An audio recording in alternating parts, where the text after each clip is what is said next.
يا أهلا وسهلا فيكم متابعينا الكرام في قناة تيكي تاك سبورت. مباراة الهلال أمام الفيحاء اليوم ضمن دوري روشن السعودي الجولة 34 والأخيرة، وفي المباراة المصيرية التي إذا فاز فيها الهلال في حالة خسارة أو تعثر النصر قد ربما يتوج الهلال باللقب ببطولة الدوري.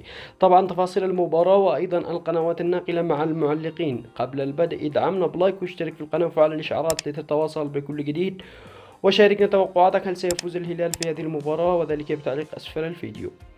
طبعا المباراة تأتي ضمن دوري روشن السعودي الجولة 34، والفريقين التقوا في مباراة الذهاب في الدور الأول والتي كانت على ملعب الهلال، حيث فاز فيها 4-1. أما هذه المباراة فيستضيفها الفيحاء على ملعبه في استاد مدينة المجمع الرياضية، وستقام المباراة بتاريخ اليوم الخميس 2026 شهر 5 يوم 21، حيث ستنطلق عند الساعة 10 مساء بتوقيت السعودية الإمارات وعمان، 9 بتوقيت السعودية وقطر والعراق والأردن والبحرين واليمن، 8 بتوقيت مصر والسودان وليبيا، و7 بتوقيت تونس والجزائر والمغرب.